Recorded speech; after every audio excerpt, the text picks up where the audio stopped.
El Señor les bendiga, hermanos, y todas aquellas personas que toman este tiempo para ver esta serie, este estudio sobre la oración. Continuamos en este video que es el quinto video sobre la oración. Y vamos a arrancar este video viendo un aspecto que también es fundamental en la oración, que es la insistencia en ella, la insistencia en la oración. Ser perseverantes muchas veces puede ser la clave para recibir aquello por lo cual uno está pidiendo, está clamando a Dios. Y para esto quiero empezar este video hablando de dos versículos, dos historias. Una está en Lucas capítulo 11 del versículo 5 al 10 que voy a leer. Dice así: les dijo también Jesús: ¿quién de vosotros que tenga un amigo va a él a medianoche y le dice: amigo, préstame 3 panes, porque un amigo mío ha venido a mí de viaje y no tengo que ponerle delante? Y aquel, respondiendo desde adentro, le dice: no me moleste, la puerta ya está cerrada y mis niños están conmigo en cama. No puedo levantarme y dártelos.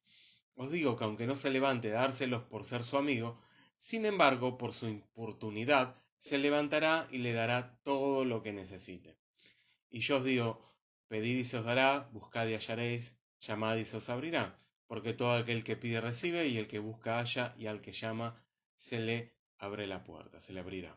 Bien, acá Jesús nos está enseñando a que tenemos que ser perseverantes, importunarlo a Dios, eh, insistir hasta que, bueno, Él nos provea de aquello. Acá dice: y le dará todo lo que necesite, ¿sí? Bien, después hay otra historia más, una parábola más que se encuentra en Lucas capítulo 18, del versículo 1 al 8. Dice: les refirió Jesús una parábola sobre la necesidad de orar siempre y no desmayar, diciendo: había en una ciudad un juez que ni temía a Dios ni respetaba a hombre. Había también en aquella ciudad una viuda, la cual venía a él diciendo: hazme justicia de mi adversario. Y él no quiso por algún tiempo, pero después de esto dijo dentro de sí: aunque ni temo a Dios ni respeto a hombres, sin embargo, porque esta viuda me es molesta, le haré justicia, no sea que viniendo de continuo me agote la paciencia. Y dijo el Señor: oíd lo que dijo el juez injusto. ¿Y acaso Dios no hará justicia a sus escogidos, que claman a él día y noche? ¿Se tardará en responderle? Os digo que pronto les hará justicia. Pero cuando venga el Hijo del Hombre, ¿hallará fe en la tierra? O sea, en otras palabras, es cuando venga el Hijo de Dios, cuando venga Jesucristo, regrese.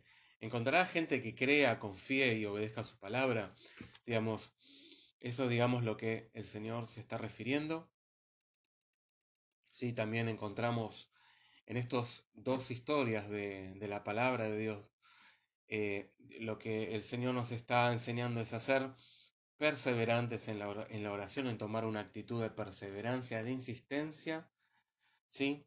En la Biblia encontramos también otras historias de personajes que fueron insistentes y consiguieron aquello que necesitaban de Dios. Vemos, por ejemplo, una historia que se encuentra en Primera de Reyes, capítulo 17, el versículo 17 al 22. En esta historia protagonizada, digamos, por el profeta Elías en el Antiguo Testamento, profeta de Dios. Él estaba digamos, en la casa de una tsunamita que lo sustentaba, en un tiempo complicado, difícil del pueblo de Israel, donde había mucha apostasía, donde el pueblo se había corrompido siguiendo a dioses falsos y no al Dios verdadero. Dice en el versículo 17, dice: después de estas cosas aconteció que el hijo del ama de la casa, y la enfermedad fue tan grave que no quedó aliento. Y ella dijo a Elías: ¿qué tengo yo contigo, varón de Dios? ¿Has venido aquí a mí para traer a memoria mis iniquidades y hacer morir a mi hijo? Él le dijo: dame acá tu hijo. Entonces él lo tomó en su regazo y lo llevó al aposento donde él estaba y lo puso sobre la cama. Y clamando a Jehová dijo: Jehová, Dios mío, aún a la viuda en cuya casa estoy hospedada has afligido haciendo morir a su hijo, y se tendió sobre el niño 3 veces y clamó y dijo: Jehová, Dios mío, te ruego que hagas volver el alma de este niño. Y Jehová oyó la voz de Elías, y el alma del niño volvió, y él revivió. Si acá vemos un claro pasaje de la insistencia, ¿sí?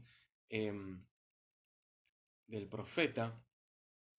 Después también tenemos otro caso en el Nuevo Testamento, otra historia, en Mateo capítulo 20, del versículo 29 al 34, dice que, bueno, Jesús dice: entonces vinieron a Jericó, y al salir de Jericó él y sus discípulos, Jesucristo, una gran multitud, y una gran multitud, Bartimeo el ciego, hijo de Timeo, estaba sentado junto al camino mendigando.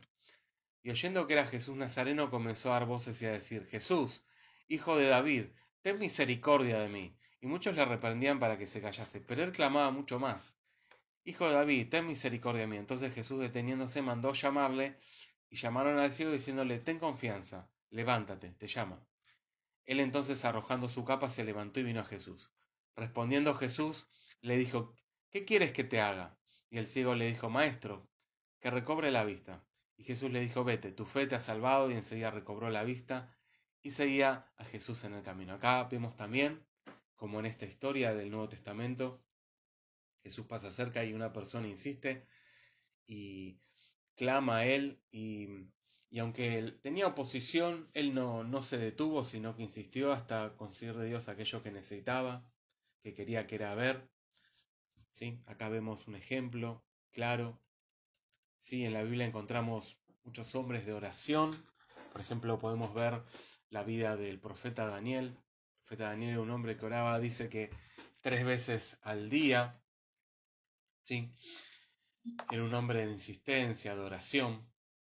Eh, También podemos ver muchas veces el tiempo de respuesta, eh, eh, muchas veces la contestación, quiero decir, no llega por ahí enseguida, y en otras oportunidades a veces puede demorar días, semanas, meses y aún inclusive años en llegar. Durante ese tiempo hay que seguir orando, confiando, creyendo y dando gracias porque creemos que ya lo hemos conseguido de parte de Dios. Muy bien. Yo quería contarles que mi esposa estuvo 2 años orando por un jardín para trabajar en un lugar con ciertas características. Y bueno, después de esos 2 años, en el año 2018, ella consiguió un jardín cerca, una suplencia larga. Y bueno, el fruto de la oración se vio, ¿no? Tuvo que esperar 2 años, pero valió la pena. Ella recibió la contestación a la oración por la cual ella estuvo orando. Bien, ahora del otro tema del cual yo quiero hablarles en este video es del ayuno y la oración. Bueno, vamos a ver sobre el ayuno y oración. Primero vamos a empezar a ver qué es el ayuno. El ayuno es una actividad espiritual, un arma muy poderosa que Dios ha puesto en manos del hombre y a veces muy poco utilizada. Básicamente la definición del ayuno es la abstención voluntaria de alimentos con el fin de pasar más tiempo con Dios. En el ayuno usted saltea 1 o 2 comidas del día para ese tiempo orar y leer la Biblia. Bien, Jesucristo ayunó 40 días antes de empezar su ministerio terrenal. Los apóstoles ayunaron. Vemos que personajes del Antiguo Testamento ayunaron en diferentes momentos y circunstancias.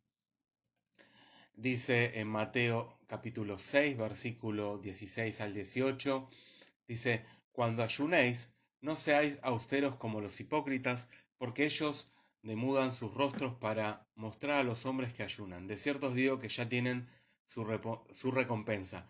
Pero tú, cuando ayunes, unge tu cabeza y lava tu rostro para no mostrar a los hombres que ayunas, sino a tu Padre que está en secreto. Y tu Padre que ve en secreto te recompensará en público. Bien. El ayuno es un complemento a la oración que lo potencia, que lo aumenta. Digamos, ayunar solamente nos sirve, ¿sí? Acuérdense tenemos orar y si usted ayuna, tiene que orar y orar más, ¿no? Si usted va a tomar un día o varios días para orar y ayunar, ore más en ese tiempo. Bien, los distintos tipos de ayuno. Hay tres tipos de ayuno. El primero es el total, es el que se realiza sin la ingestión, perdón, de alimentos sólidos. Por ejemplo, en el libro de Esther, el pueblo judío no comió ni bebió. Después tenemos el segundo tipo de ayuno, que es el absoluto, se hace sin comer alimentos sólidos, pero se ingiere agua. El agua no es alimento. Y en tercer lugar, tenemos el parcial, que es el ayuno que se hace eliminando cierto tipo de alimento y bebida de lo que habitualmente ingerimos, ¿sí? También podemos decir que el ayuno es parcial es cuando suprimimos una o dos comidas del día, como el desayuno y el almuerzo, o cuando ingerimos frutas y vegetales. Bien, ¿cuáles son los propósitos del ayuno por los cuales ayunamos? El primero es honrar a Dios. Cuando honramos a Dios cuando decidimos dedicar tiempo para estar con Él y para buscar su rostro. El segundo es para humillarnos y arrepentirnos delante de Él. Dice en el libro de Nehemías, capítulo 9, versículo 1 y 2, dice, el día 24 del mismo mes se reunieron los hijos de Israel en ayuno y con cilicio y tierra sobre sí. Y ya se había apartado la descendencia de Israel de todos los extranjeros y estando en pie confesaron sus pecados y las iniquidades de sus padres.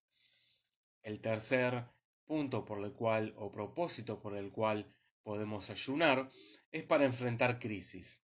Cada vez que se levanta una crisis en nuestra vida y cuando pasamos por dificultades, pruebas, obstáculos, bloqueos que el enemigo ha puesto, es tiempo de ayunar.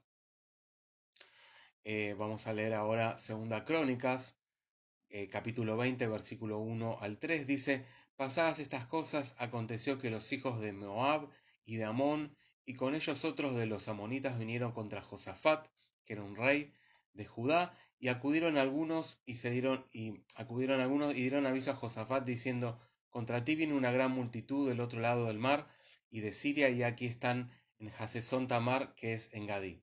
Entonces él tuvo temor, y Josafat humilló su rostro para consultar a Jehová, e hizo pregonar ayuno en toda Judá, perdón. Acá vemos como este rey, ante una situación complicada, difícil, un problema que se le había levantado, un ejército que se le venía encima, para derrotarlo, para atacarlo, él se humilló y hizo pregonar, hizo que todo el pueblo ayunara. El cuarto punto por el cual eh, ayunamos es para oír y buscar dirección de Dios. Algunas veces nos encontramos en situaciones difíciles, complicadas, y no sabemos qué hacer, si tomar autoridad o esperar en Dios. Sí, así que ese es un buen tiempo para también meterse en oración, ayuno. El quinto punto es para ordenar personas en el ministerio. En el libro de Hechos, capítulo 13, versículo 1 al 3, dice, había entonces en la iglesia que estaba en Antioquía profetas y maestros. Estaba Bernabé, Simón el que se llamaba Níger, Lucio de Cirene, Manaén el que se había criado junto con Herodes, el tetrarca, y Saulo. Y ministrando estos al Señor y ayunando, dijo el Espíritu Santo, apartadme a Bernabé y a Saulo para la obra que los he llamado. Entonces, habiendo ayunado y orado, les impusieron las manos y los despidieron. Bien. Sexto punto por el cual oramos y ayunamos es para desarrollar sensibilidad espiritual. Cuando estamos ayunando se agudiza nuestra sensibilidad espiritual y nuestra percepción espiritual. Podemos tener revelación de la palabra y entender mejor la palabra de Dios después de haber ayunado. Los brujos y satanistas, hechiceros, espiritistas ayunan contra la iglesia para que vengan más espíritus a ellos. Imagínense cómo es el poder de Dios cuando un discípulo, cuando un seguidor de Cristo ayuna y ora. El séptimo punto por el cual ayunamos es para desatar ligaduras de impiedad. Dice en Isaías 58, capítulo 6, dice, ¿no es más bien el ayuno que yo escogí desatar las ligaduras de impiedad, soltar las cargas de opresión y dejar ir libres a los quebrantados y que rompáis todo yugo. Muchas veces hay obras del diablo que solamente pueden ser rotas a través de la oración y el ayuno. ¿Sí? Bien, los pasos para ayunar. Bien, en primer lugar, usted proclame si quiere ayunar, desea ayunar, necesita ayunar juntamente con la oración. Proclame ayuno delante de Dios con su boca. Hable con Dios y dígale qué ayuno, qué tipo de ayuno va a ser. Dígale cuánto va a durar el ayuno. También dele la oportunidad a Dios para que Él le guíe. Tal vez Dios lo pueda llevar a ayunar por más tiempo. ¿Sí? Defina el propósito, en segundo lugar, defina el propósito de su ayuno, sea específico y defina. O sea, dígale a Dios por qué motivo está ayunando, si es por la conversión de su familia, por algún problema que está teniendo a nivel espiritual, familiar, conversiones, etcétera, etcétera, ¿no? Digamos, defina, sea claro con Dios en cuanto al propósito por el cual ayuna. Pida también, en tercer lugar, la asistencia del Espíritu Santo. Él es nuestro ayudador y nuestro confortador. Pídale que Dios lo ayude espiritual, física y emocionalmente para que no se debilite en el tiempo de ayuno, porque cuando uno ayuna, el cuerpo muchas veces se debilita. Y el cuarto punto es reciba la recompensa de antemano. Dele gracias al Señor de antemano por la recompensa o el propósito por el cual usted está ayunando. Bien, quiero orar por usted que me está viendo ahora en este video, para que esta palabra de Dios que usted acaba de escuchar, de ver, pueda ser grabada en su corazón y pueda poner en práctica aquellas cosas que, que ha recibido. Si usted no conoce a Dios, puede conocer a Dios y tener una comunión, una vida nueva mediante Jesucristo y poder experimentar estas cosas de las cuales yo le estoy hablando y poder entenderlas, porque son cosas espirituales que están en la Biblia. Voy a orar por usted. Padre, en el nombre de Jesús te pido por cada persona, hombre y mujer que está viendo este video, para que reciba esta palabra, pueda ser grabada por medio del Espíritu Santo y pueda ponerla en práctica, Señor. Pueda ser bendecido, crecer en la fe, en la comunión contigo, por medio de tu poder. Señor, que pueda ser insistente, pueda practicar el ayuno también y usarlo para diferentes propósitos como hemos visto. Te doy gracias por cada una de las personas que sean bendecidas, reciban tu bendición. Ahora, Padre, en el nombre poderoso de Jesús. Amén. Sea muy bendecido en el lugar donde esté y nos vemos en el próximo video. Hasta pronto.